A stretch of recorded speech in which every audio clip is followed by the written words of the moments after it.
Hey everybody, it's Tripl-L coming in to talk about Slime, Season 2, Episode 3. My top moments and review and impressions, all that kind of good stuff. Anyway, yeah, here's the episode of Slime. So, quick recap.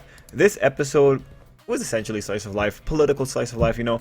In the episode, we had the powwow between Rimuru and King Gazelle. After that, we had just general talks about trade and Milim, pretty much just filling in the characters about what Rimuru's been doing recently.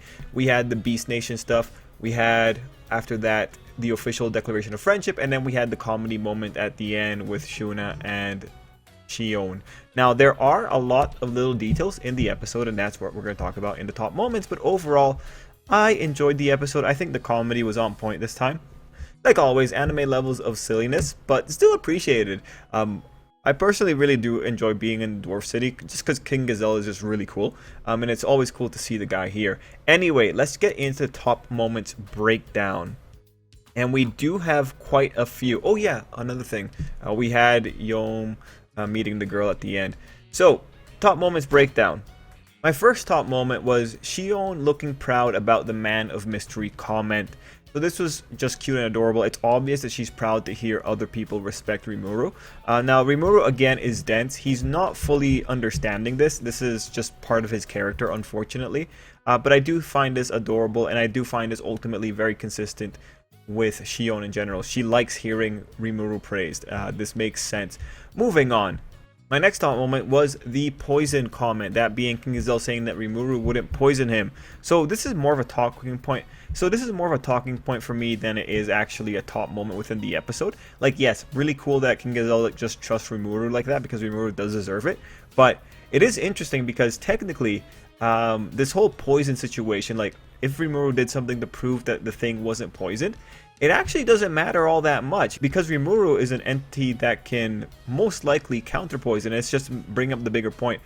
This idea that if an isekai character or an isekai protagonist who has poison immunity is saying like, hey, you know, here's a drink, look, I'll drink it and prove to you that it's not poison, like that doesn't work anymore with isekai characters. Isekai characters are in a situation where if they really want to screw people up, right, they can engage in that kind of casual deception. Now, you know, would Rimuru ever do it? Well, Rimuru has the capacity to do it, especially with the thematics in this episode. I don't know if Rimuru ever gets to a point where he is a horrible politician, like just cutthroat.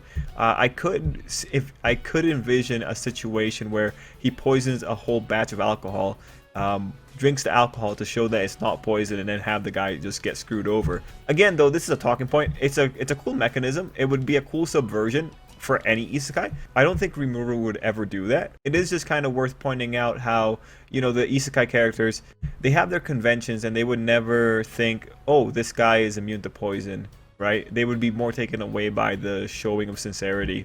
My next top moment was the dwarves talking about how Tempest has the potential to be a major trade center and building up the Falmouth Kingdom. So this was really interesting. The moment you have someone saying that, oh yeah, Tempest could be a better business partner than Falmouth, or they could go ahead of Falmouth, it's like, well, whenever you establish this kind of information, it just tells you that there might be a conflict between Tempest and the Falmouth Kingdom if it ever comes down to that. And then we have a connection with Yoma at the end. I am very interested. I do want to see what goes on with the Falmouth Kingdom. It could be happening in the background. Right now, it's cool that King Gazelle just wants to jump on Rimuru's Tempest and wants to take advantage of their trade relations. I think it's really neat. Next top moment was Shion's moment. So this moment for me, I feel it's all about showing off how innocent and lovable Shion is. This moment complements the first moment. At the end of the day, the girl is proud of Rimuru, and she's proud to be of service to him, right? But I think the biggest takeaway here is just how adorable she was in general. My next top moment isn't really that much of a top moment, just something I personally liked. I like seeing the elf girls in the crowd. It was cool. Like, they were going to show up later in the episode. It was just cool to see them there. It was neat. My next top moment, I think the best moment in the episode, that being the king's criticism of Rimuru. Rimuru does bring it up later in the episode, like he references it, but this commentary in general is most likely going to inform a lot of events in the future, because the king had a lot to say here. Now, the big thing to understand is that the king premised the conversation with Rimuru didn't command respect, though he was sincere, right? The king did acknowledge that Rimuru was humble, but he was throwing himself to the mercy of the people, essentially. The reality is, from the king's perspective, Rimuru needs to be respected, and I think he is right in that regard. Now, after he does the initial premise, right, the king goes on to say a few more detailed things. Let me read it here for you. You cannot rule with such indulgent thoughts as I hope and I wish.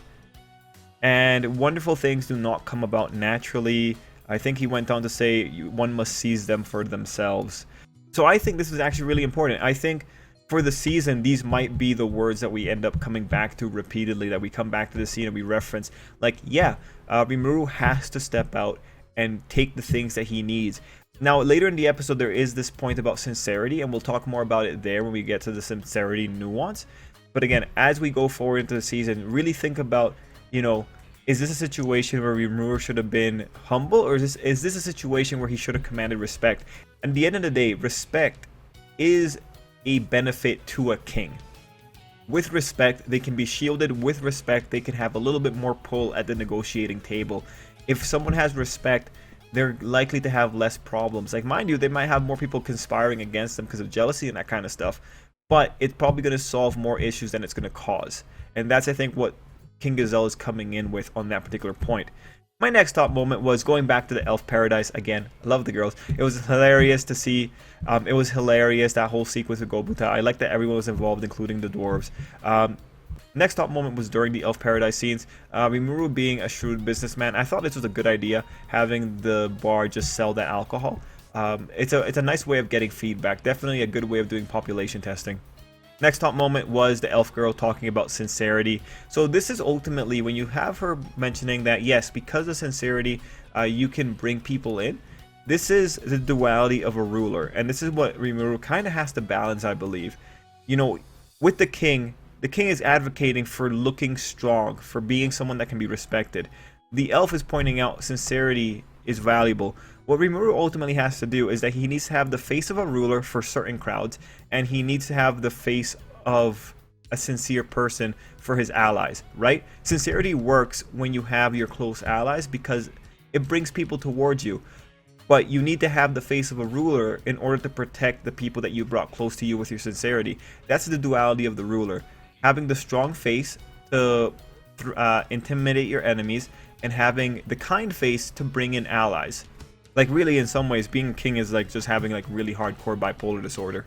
Now the big question is, how are these concepts going to be tested as we go further into the future? Are we going to have moments where sincerity is going to win out, or are we going to have moments where the respect and taking what you need to take is going to win out? Again, what the king says about good things do not just come to people by just wishing or indulging in it. I think it's a really valuable point, and probably in general good, a good lesson for Rimuru to take to heart. Next top moment, Gobuzol, the literal embodiment of purity, had told Shuna about the activities of the boys. So note again, what are the names of the other goblins that accompanied Gobuzol and Gobutan? Do you know them? Like, how many lines did they get in the episode? Keep in mind how Gobuzol is being built up here in general. Like, the people to keep in mind is the characterization for the characters that get the most screen time here, right? Gobuzol is an interesting situation, but it's interesting how he is brought forward within the nameless mass that are the goblins. Next top moment was the girls being upset that they were left out, but you know, what can you even do? Honestly, you know, Rimuru could have taken more, could have been more stern here and said like, hey, we're just gonna do what we're gonna do. Sorry we didn't tell you, but we didn't. Actually, you know what? I think it would have been alright to tell them. I think that would have been a nice thing to do. But Rimuru being a leader could have just been like, I'd really rather you guys not come. I don't think it's gonna be your scene. And you know, let them have that choice.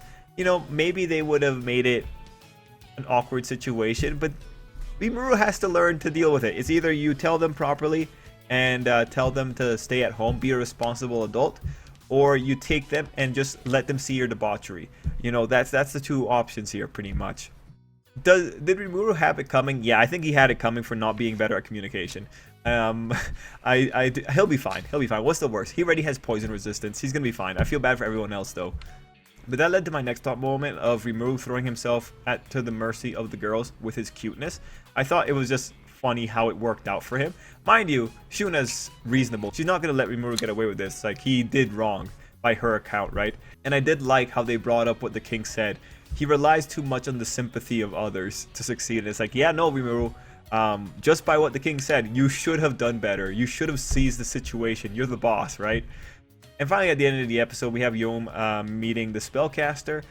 This is one of the lines I really enjoyed here. This is one of those lines that says like, oh, this woman is really skilled. Maybe she's not weak.